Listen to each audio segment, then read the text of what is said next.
নমস্কাৰ এই মুহূৰ্তত আহি পৰিছে ৰাতিপুৱাৰ কেইবাটাও গুৰুত্বপূৰ্ণ খবৰ। আজি হৈছে 1 আগষ্ট। লাখ লাখ মহিলাই লাভ কৰিব পাৰিব অৰুণোদয় আঁচনি। অসমত নতুনকৈ আৰম্ভ হৈ গৈছে অৰুণোদয় আঁচনি। কোনে কোনে অৰুণোদয় আঁচনি আবেদন কৰিব পাৰিব, লগতে কি কি নথিপত্ৰ লাগিব অৰুণোদয় আঁচনি আবেদন কৰাৰ সময়ত এতিয়া পৰে সম্পূৰ্ণকৈ জানি লওক। লগতে আত্মসহায়ক মহিলাৰ বেংক একাউণ্টত কেতিয়া সোমাব 10,000 টকা। কেইবাটাও ডাঙৰ খবৰ মুকলি হৈছে আজিৰ দিনটোত। লগতে PM কিষাণৰ প্ৰতিজন হিতাধিকাৰীৰ বাবে এটা ভাল খবৰ, কিয়নো বানপানীৰ মাজত যিসকল ব্যক্তিৰ ক্ষতিসাধন হৈছে সকলৰ বেংক একাউণ্টত চৰকাৰে সোমাই দিব টকা। হয়, আপুনি ঠিকেই শুনিছে, 7,000 পৰা 25,000 টকা সোমাব আপোনাৰ বেংক একাউণ্টত। গোটেই অসম তথা ভাৰতৰ বিভিন্ন প্ৰান্তৰ পৰা যুগুত হৈছে কেইবাটাও ডাঙৰ খবৰ। এনেবোৰ খবৰ নিতৌ পাই থাকিবলৈ চেনেলটি ছাবস্ক্ৰাইব কৰি ভিডিঅ'টো এটা লাইক কৰিবলৈ নাপাহৰিব। আজিৰ আমাৰ প্ৰথমটো খুবেই গুৰুত্বপূৰ্ণ খবৰ হৈছে অসমবাসীৰ বাবে এটা ডাঙৰ খবৰ। আকৌ আৰম্ভ হ'ব অৰুণোদয় 3.0। নতুনকৈ 5 লাখ মানুহক অন্তৰ্ভুক্ত কৰিব অৰুণোদয় 3.0 আঁচনি। অসম চৰকাৰে যোগ্য হিতাধিকাৰীসকলক ঔষধ, দাইল আৰু চেনি ক্ৰয়ৰ বাবে মাহেকীয়া আৰ্থিক সাহায্য প্ৰদান কৰিব, য'ত প্ৰতিটো হিতাধিকাৰীৰ পৰিয়ালক প্ৰতি মাহে 400 টকাকৈ তেওঁলোকৰ স্বাস্থ্যজনিত প্ৰয়োজনীয়তাৰ পূৰণৰ বাবে ঔষধ ক্ৰয়ৰ বাবে প্ৰদান কৰা হ'ব এই ধনৰাশি। প্ৰতিটো পৰিয়ালত 200 টকাকৈ প্ৰতি মাহে।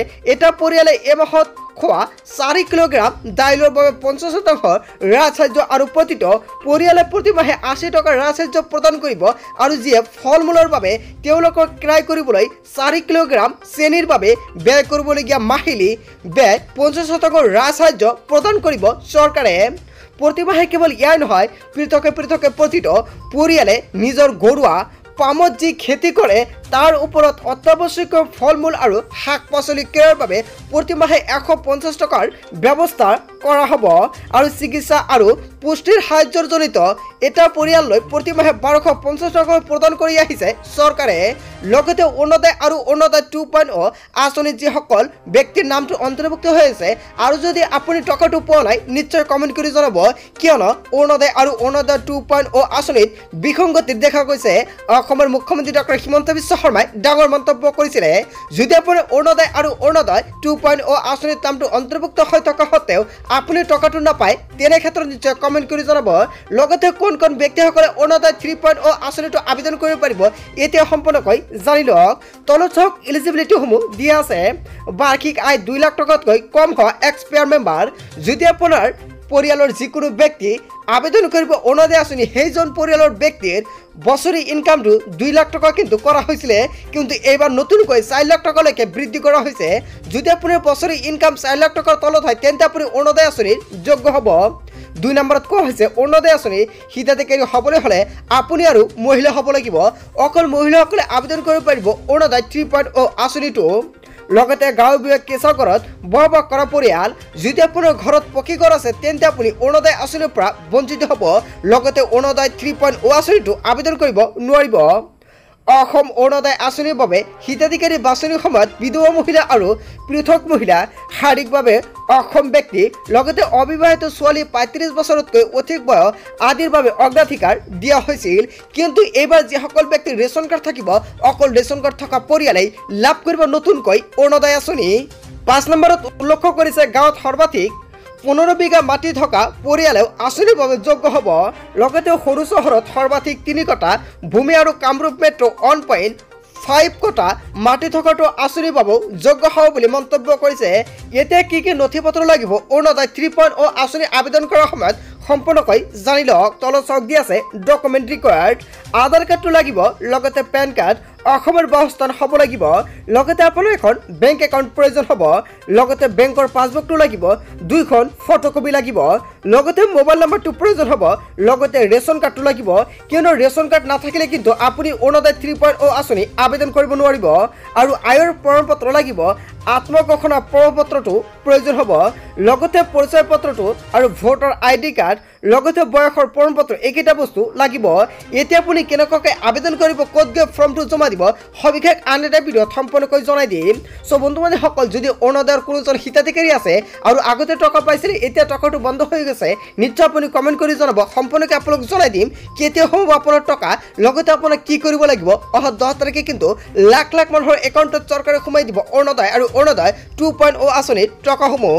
তাৰ পিছত অসমবাসী ৰাইজক জনাইছো আমাৰ 2 নম্বৰটো খুবেই গুৰুত্বপূৰ্ণ খবৰ লগতে এটা ডাঙৰ খবৰ অৰুণোদয় আঁচনি লৈ এটা গুৰুত্বপূৰ্ণ মন্তব্য কৰিছে অসমৰ মুখ্যমন্ত্ৰী ডক্টৰ হিমন্ত বিশ্ব শৰ্মাই মিছন বসুন্ধৰা 3ৰ পৰা আৰম্ভ কৰি অৰুণোদয় 3.0 লৈ মুখ্যমন্ত্ৰী হিমন্ত বিশ্ব শৰ্মাৰ 10টাকৈ ডাঙৰ ঘোষণা কি 10টা ডাঙৰ ঘোষণা কৰিছে সম্পূৰ্ণকৈ জানি লওক 2 অক্টোবৰৰ পৰা আৰম্ভ হ'ব বসুন্ধৰা 3ৰ কাম-কাজ যিসকল ব্যক্তিৰ মাটি বাৰীৰ কাম-কাজ আছে অতি শীঘ্ৰেই আৰম্ভ হ'ব মাটি বাৰীৰ কাম-কাজসমূহ অতি শীঘ্ৰেই আপুনি কৰিব পাৰিব মিছন বসুন্ধৰাৰ সকলোখিনি কাম-কাজ নৱেম্বৰ ডিচেম্বৰত বাল্য বিবাহৰ বিৰুদ্ধে চলিব বৃহৎ অভিযান 16 আগষ্টৰ পৰা প্ৰদান কৰা হ'ব নিযুত মইনা আঁচনিৰ প্ৰপত্ৰসমূহ 1 অক্টোবৰৰ ভিতৰত প্ৰদান কৰা হ'ব নিযুত মইনা আঁচনিৰ টকাসমূহ মহিলা উদ্যমিতা আঁচনি আৰম্ভ হ'ব ৰাজ্যত আৰু আজিৰ পৰা সম্পূৰ্ণকৈ গছপুলি ৰোপণ কৰা প্ৰতিজন ব্যক্তি সেলফি আপলোড কৰিব পাৰিব যদি আপুনি আত্মসহায়ক গোটৰ এজন সদস্য তেন্তে আপোনাৰ বাবে এটা ভাল খবৰ কিয়নো আপুনি এতিয়া গছপুলি ৰোপণ কৰি সেলফি আপলোড কৰক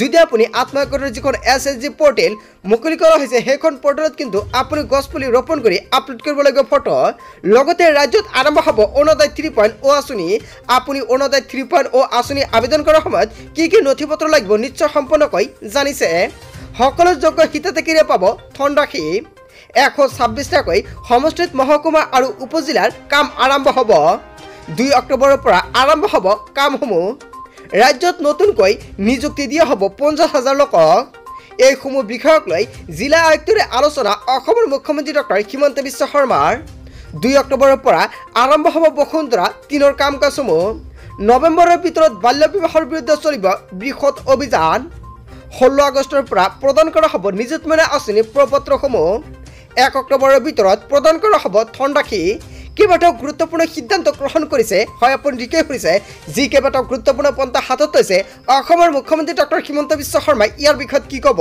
যদি আপোনাৰ কিবা মন্তব্য কৰিব লগা থাকে নিশ্চয় কমেণ্ট কৰি জনাব তাৰপিছত অসমবাসী ৰাইজক জনাইছো আমাৰ 3 নম্বৰটো খুবেই গুৰুত্বপূৰ্ণ খবৰ লগতে এটা ডাঙৰ খবৰ বিনামূল্যে বিদ্যুতক লৈ অসমৰ মুখ্যমন্ত্ৰী ডক্টৰ হিমন্ত বিশ্ব শৰ্মাই ডাঙৰ ঘোষণা কৰিছে বিদ্যুৎ মাচুলৰ বাবে আপুনি ভৰিব নালাগে ধনৰাশি কিয়নো 85% ৰাহি হ'ব আপোনাৰ বিদ্যুতৰ বিল পূৰ্বে যদি বিল আহিছিল 100 টকা এতিয়া হ'ব 15 টকা বিনামূল্যে বিদ্যুতক লৈ অসমৰ মুখ্যমন্ত্ৰী ডক্টৰ হিমন্ত বিশ্ব শৰ্মাৰ বৃহৎ ঘোষণা প্ৰধানমন্ত্ৰী সূৰ্যকৰ বিজুলী যোজনাৰ অধীনত লাভ কৰিব বিনামূল্যে বিদ্যুতসমূহ যদি আপুনি প্ৰধানমন্ত্ৰী সূৰ্যকৰ বিজুলী যোজনাৰ বাবে আবেদন কৰিছে তেন্তে আপোনাৰ বাবে এটা ভাল খবৰ কিয়নো প্ৰতিটো ঘৰৰ ছাদত লগোৱা হ'ব সোলাৰ পেনেল লগাবলৈ চৰকাৰে দিব 1,30,000 টকাৰ ৰাজসাহায্য যাৰ জৰিয়তে উৎপাদন কৰিব পাৰিব বিদ্যুতসমূহ ইতিমধ্যে 2 লাখ লোকে বিনামূল্যে বিদ্যুতৰ বাবে কৰিছে আবেদন এই সোলাৰ পেনেল